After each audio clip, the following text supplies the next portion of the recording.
E eu convido você, então, para abrirmos a palavra de Deus. Nós vamos ler dois textos da palavra de Deus. Um que está sendo usado como texto base, né, para o tema desse mês, e outro que nós vamos utilizar para a nossa reflexão dentro desse tema, né, que nós temos esse mês de uma igreja, da igreja como uma comunidade do amor. Então vamos ler a palavra do Senhor. Vamos começar com Efésios, carta de Paulo aos Efésios, capítulo 4, verso 15. Paulo, Efésios, capítulo 4, verso 15. Esse tem sido o texto básico para esse mês, para falarmos da igreja como uma comunidade de amor. E Paulo, nesse texto, ele faz aqui nos deixa aqui um imperativo, né? Dizendo assim: pelo contrário, seguindo a verdade em amor, cresçamos em tudo naquele que é a cabeça, Cristo. Esse é o texto básico que nós temos utilizado, e vamos também ler um segundo texto. Volta um pouquinho a sua Bíblia, Gálatas, carta de Paulo também, aos Gálatas, capítulo 6, do verso 1 até o verso 5. Vamos ler. São as últimas palavras desta carta de Paulo aos irmãos da Galácia, da região da Galácia. E ele diz assim: irmãos, se alguém for surpreendido em algum pecado, vós que sois espirituais, deveis restaurar essa pessoa com espírito de humildade. E cuida de ti mesmo, para que não sejas tentado também. Levai os fardos uns dos outros, e assim estareis cumprindo a lei de Cristo.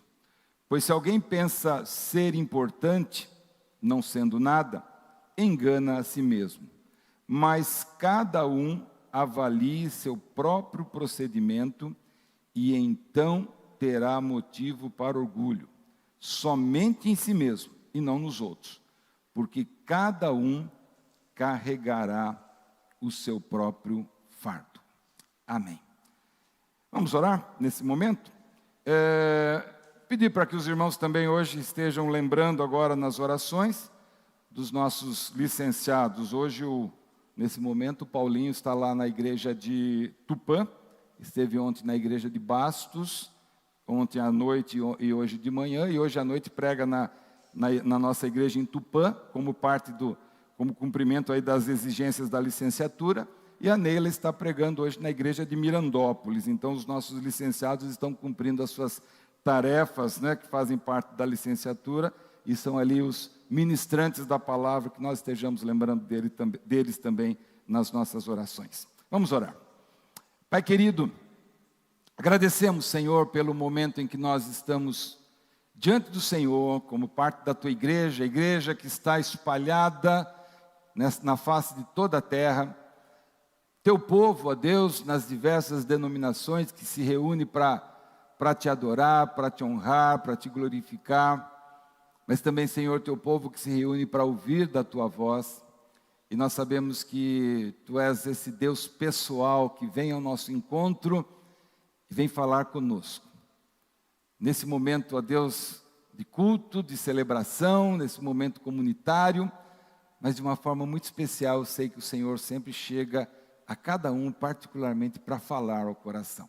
Daquilo que precisamos ouvir, daquilo que precisamos aprender, da Tua vontade que deve ser feita através das nossas vidas. Então, Pai, nós Te agradecemos, porque o Senhor é Deus que fala conosco, como um Pai amoroso, que nos fala, que nos exorta, que nos anima, que nos corrige. Por isso Te louvamos, ó Deus, por esse momento em que podemos abrir da Tua palavra, lermos e podemos aprender do Senhor. Que seja na ação do Teu Espírito que venha todo o ensinamento a cada um de nós. que seja a nação do Teu Espírito, que o nosso coração esteja preparado para receber da Tua palavra. E assim, ó Deus, sobre a minha vida, aqui ministrando com os irmãos, assim como a vida da Neila em Mirandópolis, a vida do Paulinho lá em Tupã, que o Senhor esteja também usando e abençoando os Teus filhos, cada um de nós, para que, ó Deus, sejamos fiéis à Tua palavra, aquilo que o Senhor nos revela, para que possamos compartilhar desta verdade para com todos aqueles que estão ouvindo. Obrigado, Senhor, nós te agradecemos. Ó Deus, cumpre os teus propósitos e que a Tua palavra realmente não volte vazia, e o Senhor seja cumprindo através, ó Deus, desse acolhimento em nossos corações e crescimento da nossa vida em fé. É o que nós pedimos nesta hora e te agradecemos em nome de Jesus. Amém. Amém. Bem, nós acabamos de falar desse chamado de Paulo. Nós estamos nesse mês falando da igreja como uma comunidade de amor. No primeiro domingo tratamos sobre esse tema a partir de 1 Coríntios 13, né, aquela palavra de Paulo: ainda que eu falasse a língua dos homens e dos anjos, não tivesse amor, né, seria como o sino que soa ou o símbolo que retine. E Paulo vai nos ensinar, tiramos algumas lições daquele domingo passado, Paulinho falou sobre essa mesma questão a partir do Pentecostes, né, da questão da ação do Espírito Santo, da presença do Espírito Santo, não somente na perspectiva de êxtase, na perspectiva de dons, mas também na perspectiva do fruto do Espírito dentro da vida da igreja. E dentro desse tema que nós encontramos aqui, de falarmos que a igreja é uma comunidade, ou deve ser essa comunidade de amor, é claro que a gente sempre tem que sair desse coletivo para nossa individualidade, porque nós tratamos, este ano temos tratado da igreja sendo o corpo de Cristo, e nós sendo membros desse corpo, nós chegamos a essa conclusão, né, de que nós somos a igreja não é uma instituição alheia à nossa vida, mas a nossa vida, ela faz parte da igreja, nós somos a própria igreja de Jesus. E a partir dessa verdade, quando nós encontramos Paulo escrevendo à igreja, nós estamos vendo ou lendo que Paulo está falando não a uma instituição, mas a cada cristão que estava ali inserido, quer na realidade da igreja de Éfeso, quer na realidade da igreja dos Gálatas, mas dizendo: olha, seguindo a verdade em amor, cresçamos em tudo naquele que é a cabeça, Cristo, né?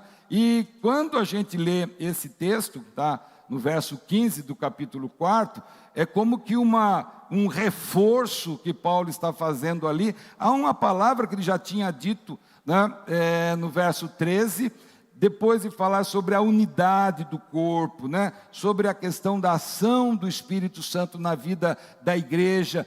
Com que objetivo? E aí no verso 13 ele diz: até que todos cheguemos à unidade da fé, do pleno conhecimento do Filho de Deus, ao estado de homem feito. Veja essa expressão, né? Não sei como está na sua Bíblia, né? Aqui na minha tradução fala o estado de homem feito. Há uma tradução que diz a plena varonilidade, né? Ou seja, um estágio de maturidade, até que a gente chegue ao estágio de maturidade. E ele completa dizendo: à medida da estatura da plenitude de Cristo, ou seja, sendo como Jesus, a estatura da plenitude de Cristo. Ou seja, o objetivo maior é que nós sejamos como Jesus, né? E o chamado para a maturidade, e eu quero tratar com os irmãos sobre esse crescimento em amor, que é na verdade um chamado de cada um de nós para uma vida de maturidade. Porque se a gente olhar, né, para essa questão, nós vamos encontrar primeiro na natureza. Quando é que um fruto está maduro? Quando é que um fruto está maduro? Quando ele está pronto para ser colhido e ele pode ser servido e alimentar aquelas pessoas que estão ali, né, numa mesa, aquelas pessoas que têm fome e podem saciar a sua fome. Quando que uma árvore ela está madura? quando ela está pronta para dar o fruto. E assim por diante, nós podemos olhar para a biologia na área da botânica, podemos olhar para a biologia na área da vida e entendemos que tanto as plantas, como os seres humanos, como os animais, todos eles têm um momento em que nós podemos dizer que eles chegam num ponto de maturidade. Mas nós estamos tratando aqui sobre a questão da nossa vida dentro do aspecto da nossa fé, da nossa espiritualidade.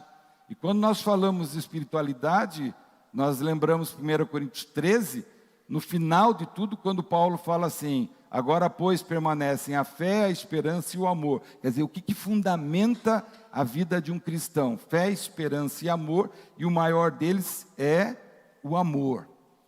E quando é que nós podemos pensar que nós estamos maduros, vivenciamos uma maturidade espiritual dentro da nossa vida? Quando nós vemos esses elementos sendo bem marcantes dentro da nossa vida e da nossa realidade. É isso que Paulo está tratando. Uma igreja madura, uma pessoa madura, ela tem uma caminhada de fé, ela vive na esperança, ela tem o amor como parte significativa da sua existência. Mas aí, eu quero colocar para você o seguinte: como que eu posso dizer, olha, essa pessoa é madura, essa pessoa ela está num estado de maturidade dentro da sua vida? Como é que eu faço isso? Né? Aliás, é muito interessante porque ninguém gosta de ser chamado de imaturo, não é verdade? Né? Quando alguém fala, essa pessoa é muito imatura, nós nos ofendemos com isso, né? Porque na verdade a gente acha que a gente sempre está num estado de maturidade, mas nem sempre nós fazemos essa pergunta, né? Será que eu sou maduro? Né? Como é que eu posso, né, pensar acerca da maturidade dentro da minha vida? E eu quero trabalhar isso em relação à nossa fé. E dizer o seguinte, que uma pessoa, ela pode ser considerada madura espiritualmente quando ela está pronta para servir de referência para os demais. Você é maduro espiritualmente quando você pode servir de referência para as demais pessoas. Quando você pode ser um exemplo para aquelas pessoas que estão do seu lado. Porque quando você se torna um exemplo, quando você se torna uma referência, você, na verdade, é uma pessoa que, pela forma de vida que você tem, pela sua conduta, né, pelo seu exemplo de vida, você está, na verdade, frutificando na vida do outro. Você está gerando frutos na vida de outra pessoa. É alguém que tem uma vida inspiradora. É alguém que tem uma vida inspiradora de tal forma que, quando nós olhamos para aquela pessoa, nós desejamos também viver como ela, nós desejamos andar nos mesmos passos dela. No âmbito cristão, é você pensar o seguinte: eu desejo ser como ela é.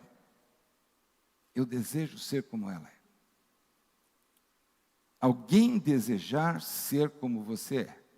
Alguém desejar viver como você vive. E aí você pode parar um pouquinho e falar assim: pastor, mas isso daí não é inveja, não? Não é inveja? A gente querer ser igual a outra pessoa não é uma atitude de inveja? Alguém diria o seguinte: é uma inveja santa, né? Se é que existe isso. Mas na verdade não é. Não é uma inveja. Por quê? Porque na verdade, quando a gente pensar em inveja, a gente vai pensar justamente que na inveja, o que a pessoa ela desfruta, ela tem, é algo que eu também gostaria de desfrutar, né? Aquilo que ela tem dentro dela, Na verdade, eu gostaria de ter, gostaria de desfrutar, porque, na verdade, reflete algo que está ausente em mim, que eu não tenho, né?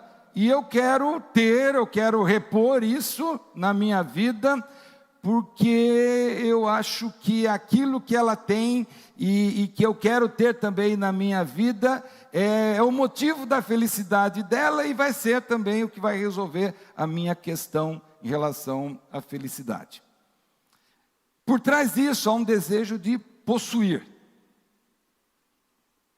E a inveja é interessante porque ela nos traz esse desejo de possuir, mas não traz em nós o desejo de pagar o preço.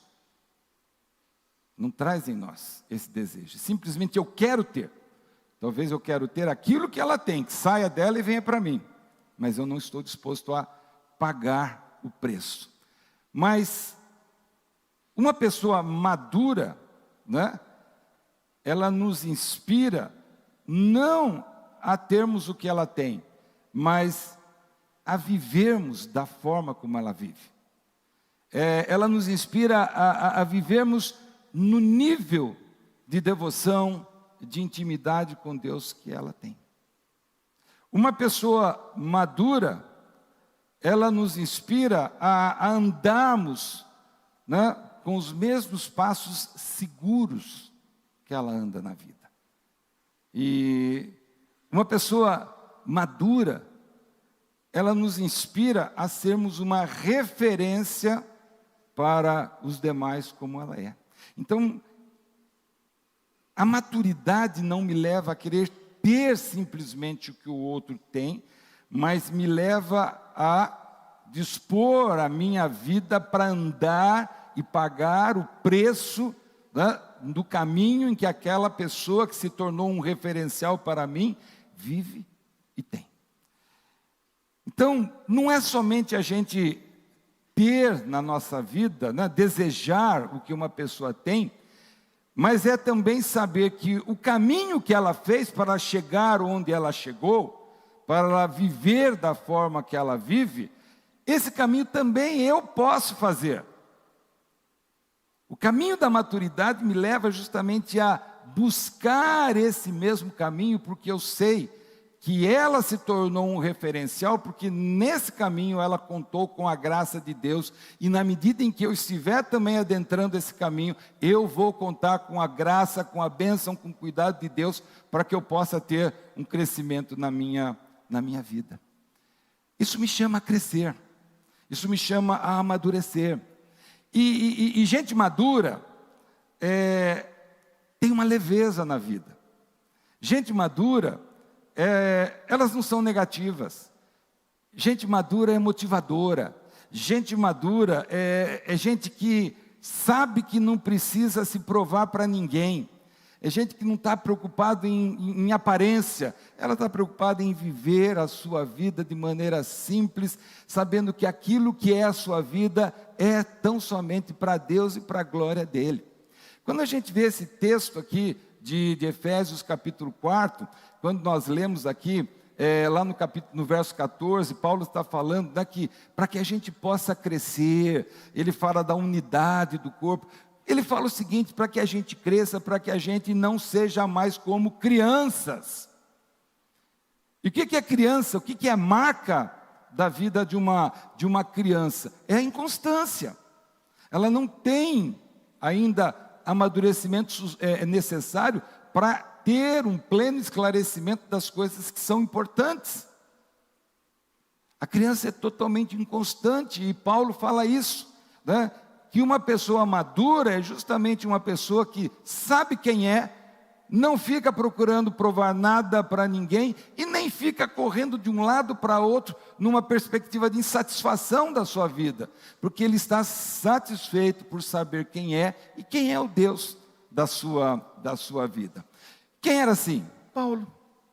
Esse Paulo que escreve cartas doutrinárias às igrejas cristãs, esse era um homem que se torna um referencial para todos os cristãos.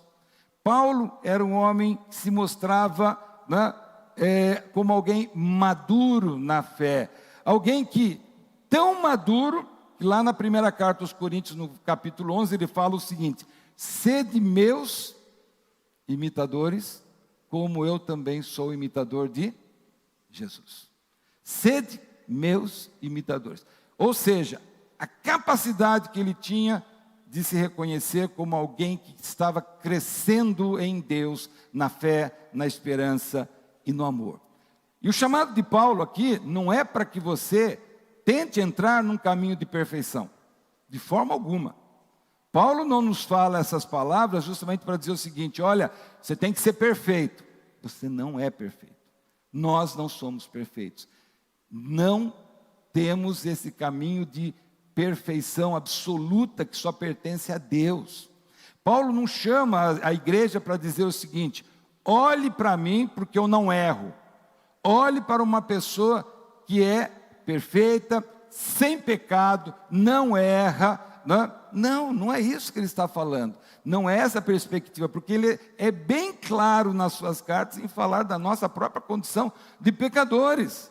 Todos nós pecamos, todos nós erramos. Aliás, quando ele fala do seu próprio apostolado em Cristo, ele diz que ele foi o último dos apóstolos, como que um apóstolo temporão, e ele fala da sua conversão dizendo: e Cristo morreu pelos homens e por todos os pecadores, dentre os quais eu sou o maior.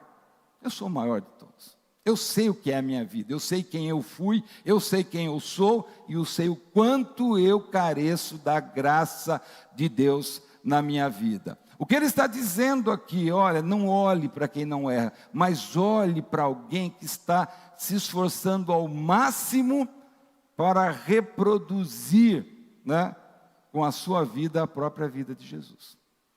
Eu estou me esforçando, eu estou num caminho que eu quero reproduzir justamente a pessoa de Jesus na minha vida. Então, quando Paulo vai falando dessa necessidade de nós crescermos, de nós amadurecermos, ele está trazendo para nós que ele é alguém que assume no seu compromisso com Deus, na sua vida com Deus, ele assume a responsabilidade de andar nos mesmos passos de Jesus. Como alguém que foi alcançado pela graça de Deus, eu tenho um compromisso. Eu quero e me esforço e luto todo dia para que eu possa andar nos mesmos passos de Jesus. E é por isso que, quando Paulo escreve as suas cartas às igrejas, quando Paulo vai falando, do amor de Deus, da graça de Deus que nos alcança, da nova vida que nós temos em Jesus, o que ele faz também é exortar, é trazer um imperativo para a igreja, dizendo o seguinte: busquem esse caminho de crescimento, busquem esse caminho de maturidade, cresçam na fé, cresçam na esperança, amadureçam diante de Deus, porque na verdade esse é o grande desafio que nós temos. Como na própria natureza, a natureza leva-nos ao crescimento físico, a natureza leva as plantas ao crescimento para poderem reproduzir. Nós também, na nossa vida, somos chamados justamente a esse amadurecimento. E aqui especificamente na carta aos Gálatas, quando você lê o capítulo 1, ele está justamente fazendo um clamor, porque aquelas pessoas haviam aprendido da graça de Deus, e de repente, de uma hora para outra, estavam passando por uma outra forma de vivenciar a fé, e ele diz assim: olha, vocês passaram por uma outra religiosidade, vocês saíram da graça, da liberdade, agora vocês estão aprisionados numa religiosidade legalista, que está, na verdade, levando vocês a uma fé inconsistente, uma vida vazia que não produz nada. E é isso que Paulo vai falando. Tanto é que agora vamos chegar no texto que nós acabamos de ler, no capítulo 6, ele, terminando essa carta, faz novamente essa exortação à maturidade, de uma forma simples, de uma forma bem prática. Ele vai falar de amadurecimento da nossa vida, amadurecimento da nossa fé, ele vai falar do amadurecimento como cristãos, e ele vai trazer algumas lições que nós vamos trabalhar, dentro desse texto. Bom, nós lemos 5 versos, mas eu quero dizer para o seguinte: Nós vamos trabalhar esse texto hoje e na semana que vem, tá certo? Hoje eu quero apenas trabalhar uma lição que Paulo nos deixa aqui nesta palavra, porque nós vamos trabalhar algumas lições que ele nos traz acerca desse caminho de maturidade, ou algumas lições que nos falam acerca da exigência da maturidade na nossa vida. Como é que isso tem que acontecer? Como é que isso deve acontecer dentro da nossa vida? E hoje nós vamos apenas fazer uma pontuação, né? E aí a semana que vem nós vamos continuar, porque nós vamos estar trabalhando ainda no mesmo tema e recebendo essas lições do Senhor. Qual é a lição que nós temos para hoje? Né? Qual é a exigência da maturidade? Como é que nós podemos caracterizar uma pessoa madura acerca da sua fé? E aí, eu quero convidar você para ler novamente comigo o verso 1 de Gálatas 6, quando Paulo diz assim: irmãos, veja que ele vai trazer uma situação bem prática, né? Irmãos, se alguém for surpreendido em algum pecado, vós que sois espirituais, deveis restaurar essa pessoa com espírito de humildade e cuida de ti mesmo, para que não sejas tentado também. Primeira lição, ou a lição que nós vamos guardar hoje para a nossa vida acerca desse caminho de maturidade. Uma pessoa madura, ela é mais rigorosa consigo mesma do que com o seu próximo. Uma pessoa madura é mais rigorosa consigo mesma do que com o seu próximo. Você percebeu o que Paulo fala aqui, nesse verso 1 do capítulo 6? Justamente que nós devemos, de um lado da nossa vida, sermos tolerantes para com aqueles que erram, misericordiosos com aqueles que falham, com aqueles que muitas vezes nos decepcionam. Use de misericórdia, seja tolerante, não tenha uma atitude acusatória. E quando eu faço assim, é justamente porque essa é uma atitude que a gente tem, né? Apontar o dedo quando alguém erra, né? Outra coisa é a nossa palavra acusatória. Mas eu não disse para você? Né? Eu não disse para você não fazer? Né? Você sabe? E muitas vezes nós temos essas nossas práticas. Mas ao contrário, o que Paulo nos fala? Esteja com as mãos estendidas, seja acolhedor, esteja com os ouvidos atentos, ouça, seja manso, seja pronto para socorrer, ajude aquela pessoa que errou para que ela possa continuar a sua jornada. É isso que ele está justamente falando.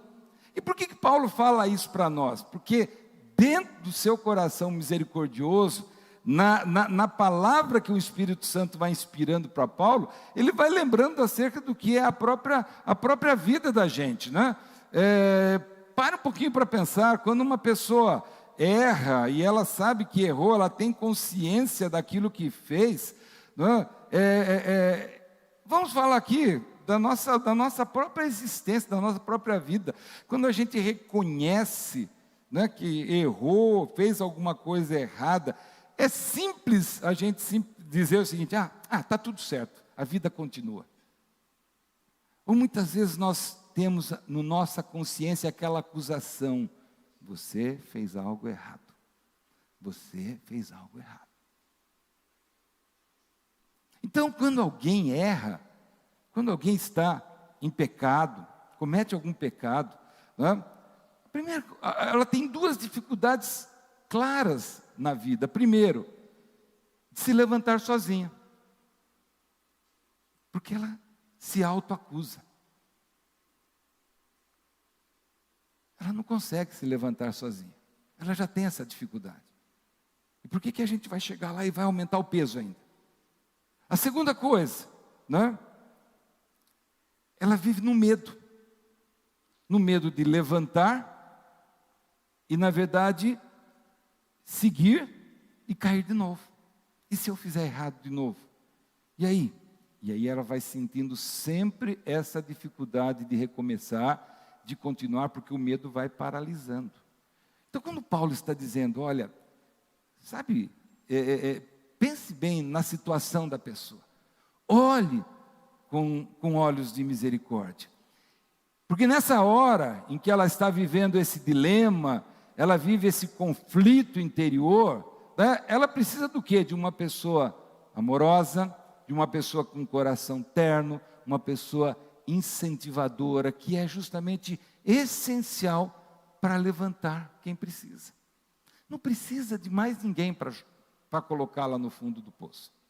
Se ela já está lá, não queira ser alguém para tirar uma terra em cima, né? Seja alguém que esteja pronto para estender a mão para falar, eu posso levantar essa pessoa. E veja como que Paulo trabalha de forma interessante essa questão, quando ele diz assim, se alguém for surpreendido em algum pecado, agora ele faz aqui uma ênfase, vocês que são espirituais, vocês que conhecem do amor de Deus, vocês que sabem da graça de Deus, então, sabe o que vocês fazem? Nessa hora, vocês não apontam o dedo, nessa hora, sabe, vocês não estão acusando de nada, nessa hora vocês não vão querer dar nenhuma lição de moral, pelo contrário, mas vocês vão estar se abrindo de forma amorosa, vocês vão estar se colocando diante daquela pessoa e se dispondo a ajudá-la, a fortalecê-la, a ser uma bênção na vida dela, olhando muito menos para aquilo que ela fez e muito mais para quem ela é e o que Deus, que a ama, pode fazer através da vida dela.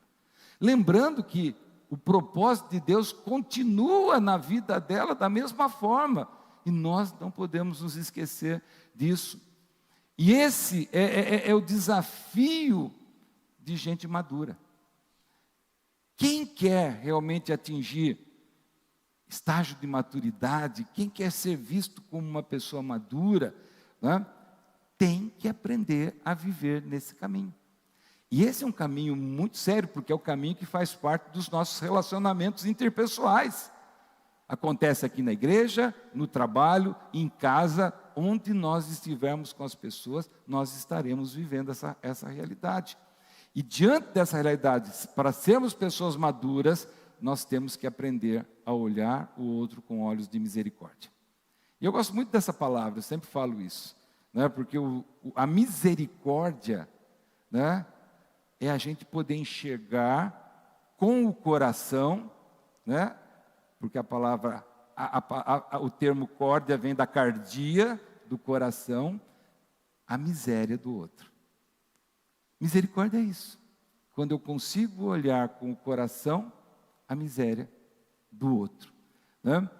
E quando eu consigo olhar com olhos de misericórdia, eu estou agindo de forma a crer que Deus pode transformar também a fraqueza na vida do meu próximo em novas forças. Eu não tenho aquela visão, como até hoje a gente estava lembrando na aula da escola dominical, quantas vezes nós, né, aprendemos a olhar para as falhas, fraquezas das pessoas com o olhar e com o dedo acusatório. Quantas vezes dizendo, olha, você está assim, agora você vai para o inferno.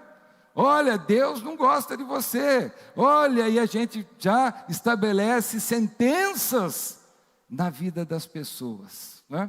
Então, a primeira coisa que Paulo fala para nós nesse texto, que é muito importante, é que a gente precisa aprender a olhar para a vida daquele que peca, daquele que erra, daquele que nos decepciona, com olhos de misericórdia. Mas o texto não termina aqui, é só um lado que ele nos apresenta, porque ao mesmo tempo que ele fala dessa atitude de misericórdia para com quem erra, ele vem e na última expressão do verso, ele traz uma outra advertência, porque agora ele vem falar para nós que estamos buscando esse caminho também de maturidade, e diz assim, e cuida de ti mesmo, para que não sejas tentado também.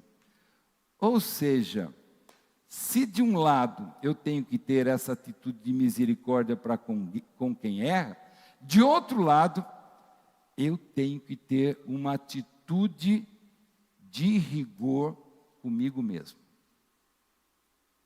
De um outro lado, eu tenho que ter uma atitude de rigor comigo mesmo. Ou seja, eu preciso aprender a ser misericordioso com quem erra e também, ao mesmo tempo, ser rigoroso comigo mesmo. O que Paulo está dizendo aqui? Né? Que eu vou ser tolerante com o erro do meu próximo, mas eu preciso ser intolerante em relação aos meus erros. Sabe por que Paulo fala isso? Justamente para lembrar para nós o seguinte, que muitas vezes a gente usa o erro do outro como desculpa para os nossos erros. Você já viu aquela expressão quando alguém nos fala de um erro? Quando às vezes alguém fala assim para nós, olha, você fez isso. Aí a gente começa a frase dizendo assim, mas, né? O que é isso? Eu já estou tentando me auto-justificar. Não é assim? Né? Quando a mulher chega para a gente e fala assim, você fez, mas sabe, não... eu já estou querendo estabelecer uma justificativa. E Paulo está falando aqui nesse final, olha, cuida de ti mesmo. Sabe por quê? Porque você tem que ser rigoroso com a sua vida, com o padrão de vida que você deve viver como filho de Deus. E disse isso porque o erro do irmão não é desculpa para eu errar, não é desculpa para eu errar quando eu quiser, e também não é desculpa para eu viver fazendo aquilo que eu quero. Infelizmente, às vezes as pessoas usam justamente essa ideia. Mas todo mundo erra, né? Mas tanta gente faz tanta coisa. Mas daí vem aquela frase da mamãe, né? Mas você não é qualquer um, você não é tanta gente. Você é filho de Deus, alguém que Deus ama e coloca um padrão especial para a sua vida. Ou seja, sendo filho de Deus, conhecendo a Deus como aquele que é meu Senhor, como aquele que é o Deus da minha vida, o Senhor da minha história, quando eu conheço os propósitos que Ele tem para a minha vida, os propósitos de graça, de amor, de uma vida de retidão, né? E que todo pecado que esteja presente na minha vida é uma afronta contra Ele, né? Que na verdade quando eu não quero assumir a minha condição em relação de pecador, de ter errado em relação àquilo que eu fiz, eu estou na verdade me declarando contra a sua soberania, eu estou dizendo que Ele não é o meu Senhor, eu acredito em Deus, que Ele é Deus, não é? Que Ele me ama, mas eu não quero que Ele seja meu Senhor e que eu quero na verdade viver do meu jeito, seguindo os meus desejos, seguindo os meus instintos. Toda vez que eu não entendo que a minha vida, ela me chama para uma luta contra o pecado, eu estou, na verdade, querendo fazer uma declaração de autonomia e de independência em relação à soberania de Deus na minha vida. Ou seja, nenhum cristão verdadeiro deve querer isso. Nenhum cristão verdadeiro, sabe, não vive uma vida de luta contra o pecado. Todos nós, como cristãos, devemos entender que a nossa vida é uma constante luta contra o pecado, como diz o autor de Hebreus, que tenazmente nos assedia. Então, veja como é que Paulo vai trabalhando a questão da nossa busca de maturidade. Seja tolerante com o teu próximo. Seja tolerante com quem está do teu lado. Seja tolerante com quem falha, peca, te decepciona, né? Mas seja intolerante com você mesmo. Lute contra o pecado. Entre num caminho de santidade na vida, para que você possa realmente honrar a Deus como Senhor da tua existência. Esta é a grande luta e a luta fundamental da nossa vida. E por que eu falo isso? Porque nós temos muitas lutas. nós temos lutas diárias. Nós temos lutas em relação ao trabalho, nós temos luta em relação aos relacionamentos, nós temos lutas em relação até à nossa própria questão de saúde, né? E nós estamos constantemente lutando. Mas a grande verdade que nós precisamos entender é que em todas essas lutas que estão diante de nós, as derrotas que acontecerem, nas derrotas que nos acontecerem, nós vamos perder aquilo que nos afasta de um padrão de vida que nós buscamos. Muitas vezes de um conforto que nós buscamos, de algo mais que nós queremos para a nossa vida. Mas quanto ao pecado, é a única luta que tem o poder de nos afastar da presença de Deus e da vida que só Ele pode dar para cada um de nós. O pecado nos afasta de Deus. O pecado nos afasta do sentido da vida, da alegria da vida, da plenitude da vida. E é por isso que o profeta Isaías, lá no capítulo 59, fala o seguinte: porque os nossos pecados fazem separação entre nós e o nosso Deus, e impede de que Ele nos ouça. A gente pode perder qualquer coisa, mas entenda uma coisa: na luta contra o pecado, se nós formos derrotados, nós estaremos perdendo a maior bênção, o que é essencial, que é a presença e a comunhão da nossa vida. Infelizmente, quando a gente olha para essa questão, a gente percebe, como nós estávamos comentando aqui, né? A gente tem uma tendência de inverter aquilo que Paulo está falando. Nós temos a tendência de inverter esse chamado. Deus fala assim: seja tolerante com o teu próximo. Isso é difícil, né? Eu quero mesmo ser tolerante comigo mesmo. Vamos pegar aqui um exemplo bem simplesinho, né? Quando eu que erro, eu espero que as pessoas compreendam os meus motivos. Mas quando o outro é que erra, muitas vezes eu sou o primeiro a pedir justiça e reparação. Vamos lá. Quando você está dirigindo no trânsito,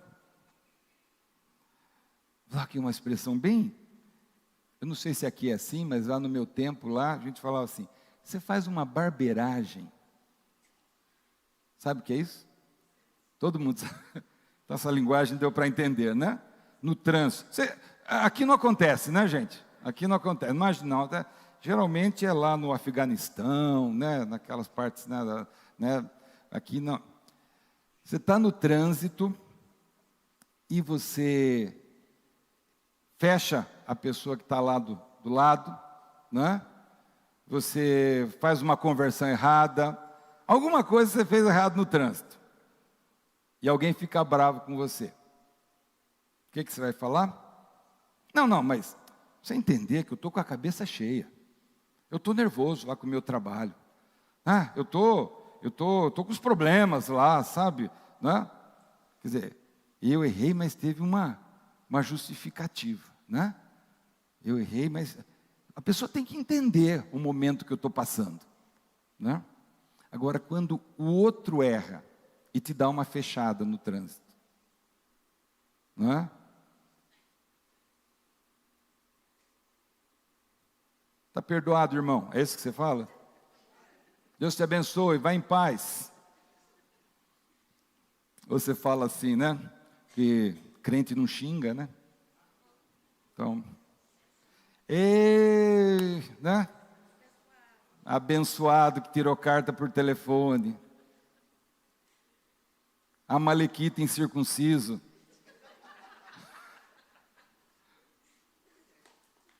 Não é assim? A gente... Quem é esse responsável? Então, a nossa tendência é inverter. E aí, o Paulo está propondo, né? Não é. Vamos inverter a inversão. Né? É isso que ele está falando. Né? Então, você quer ser maduro. Tenha um coração amoroso, seja manso, sabe? Tenha compaixão em relação ao erro do outro, mas cuide da sua vida para você não cair. Por isso, seja intolerante em relação ao seu pecado. Seja intolerante com o seu pecado, sabe? Lute contra ele para que você possa crescer diante de Deus. Vamos terminar? João capítulo 8, para a gente fechar aqui, essa questão da maturidade. João capítulo 8 começa falando para nós daquele encontro que Jesus teve com a mulher chamada, ou que foi encontrada em flagrante adultério, né? Diz que Jesus estava num determinado lugar e as pessoas trazem aquela mulher, jogam ali diante de Jesus e falam para ele: ó, essa mulher foi encontrada em flagrante adultério, né? Só trouxeram ela, né? Interessante, né? A gente sempre lembra disso, né? Não um adultério, né, com uma pessoa só. Todas aquelas questões ali sociais e religiosas que a gente não vai comentar, né? E querendo testar Jesus em relação à questão do cumprimento da lei, eles já chegam não só colocando aquela mulher, como dizendo o seguinte: e na lei de Moisés, o que está escrito é que tem que ser apedrejada, né? Eles já chegam com o caso e com a sentença, né? Está aqui, né? E vamos começar, né? E Jesus, e o texto de João é muito interessante, porque diz que Jesus fica escrevendo na areia, né? Ali na areia, e alguns dizem que ele estava escrevendo justamente os pecados dos religiosos da época. E Jesus fala o seguinte: olha, vamos fazer o seguinte, quem não tem pecado, atire a primeira pedra, né? Quando Jesus fala isso, né, eles se autoavaliaram, soltaram as pedras, foram embora. Mas o texto nos mostra também uma coisa: o único que podia atirar uma pedra ali era Jesus. E o que ele mostrou? Tolerância, graça para com aquela mulher. E ele diz justamente, olha para aquela mulher e ele diz assim: cadê os teus acusadores? Senhor, foram embora. Então ninguém te condenou? Nem eu. Mas tem um texto final que é muito importante: então vá e não peques mais. Eu não vou te apedrejar, nem eu te condeno. Vá e não peques mais. Totalmente tolerante. É isso que nós vemos em Jesus. Mas ao mesmo tempo, totalmente santo. Porque no mesmo capítulo, os religiosos voltam a questionar Jesus, voltam a falar acerca da obra, daquilo que Jesus estava fazendo, né, e dizendo que ele tinha, chegava até a dizer que ele tinha demônio, né? E lá no verso 46 do mesmo capítulo 8 de João, ele fala assim: olha, quem de vocês me acusa de pecado? Ouvindo todos aqueles homens, aqueles que queriam apedrejar aquela mulher, os religiosos da sua época, ele diz: quem de vocês pode me acusar de pecado? O que é isso? Na verdade, Jesus sendo tolerante, mas totalmente santo, ou seja, mostrando a autoridade de quem tinha uma vida limpa, digna, correta, íntegra. Por quê? Porque a sua luta contra o pecado aconteceu nos limites da sua própria força, como nós vemos Jesus no deserto sendo tentado por Satanás. Quer dizer, ele foi até as últimas consequências, mostrando, né, a sua luta e a sua vitória contra o pecado. Então, eu termino dizendo o seguinte: o caminho da maturidade, né, da nossa vida, ela nos leva a sermos misericordiosos com o nosso próximo, intolerantes com o nosso pecado, porque é assim que nós vamos crescer diante de Deus. Quando Paulo fala, cresçamos em tudo, né, ele está nos chamando a um crescimento pleno diante de Deus. E essa maturidade, ela acontece quando a gente aprende a tomar essa atitude na vida. Quando a gente olha para o próximo com olhos de amor e de misericórdia, quando a gente passa a se olhar, né, com mais intolerância, quando a gente exige mais de nós mesmos em relação ao pecado que tenta nos dominar. E assim a gente toma um caminho de crescimento. Eu vou terminar com um exercício. Nós vamos fazer um exercício aqui hoje, que muitas vezes nós não temos feito. E eu que sou velho de igreja, né? Que já passei por tantas coisas, e vi tantas coisas dentro da igreja, eu me lembro, as liturgias de culto mais antigas, elas tinham um momento muito especial, que chamava um momento de confissão. E nós percebemos que nós, de certa forma, perdemos um pouco desse momento dentro dos nossos encontros com Deus. Vou mais, não só dentro do culto, mas eu acredito dentro da nossa vida. Nós transformamos até as nossas orações muito mais como uma busca daquilo que a gente acredita necessitar para a vida. Já parou para pensar? As nossas orações, nós fazemos uma listinha de coisas. Nós agradecemos, nós somos gratos a Deus, e nós colocamos aquelas coisas que nós acreditamos que serem importantes, e algumas que nós acreditamos que serem necessárias para a nossa vida. Mas quanto do nosso tempo com Deus nós temos gasto em quebrantamento, em confissão do nosso pecado, em reconhecimento daquilo que nós, de quem nós somos, não é? Porque a oração mais bela diante de Deus é aquela que reconhece a sua pequenez. É aquela onde eu digo: Senhor, eu não sou digno nem de falar contigo, mas eu estou aqui porque eu sei que o Senhor é misericordioso. Essa é a beleza da oração. Então, eu quero convidar você para a gente ter um tempo de confissão. Antes dos músicos subirem aqui, né, para a gente estar orando e fazendo essa avaliação da nossa vida nesse caminho de maturidade. E o texto que a Marley até começou o culto, Salmo 139, eu retomo esse texto, porque os dois últimos versos, 23 e 24, eles têm uma beleza muito grande quando Davi diz assim: Senhor, sonda o meu coração. Às vezes a gente não tem nem consciência do mal, da maldade, do pecado, daquilo que nós estamos fazendo, que está desagradando a Deus. E Davi fala assim: Senhor, sonda o meu coração, vê se há em mim algum caminho mau e guia-me pelo caminho eterno. Hoje eu preciso parar um pouquinho para perguntar para mim mesmo diante de Deus: quem eu tenho sido? O que eu tenho feito que na verdade eu sei no fundo que não tem agradado a Deus?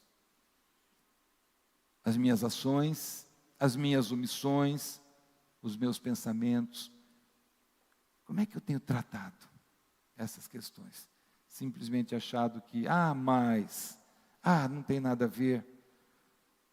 Mas Deus me chama para o momento de eu encarar quem eu realmente sou.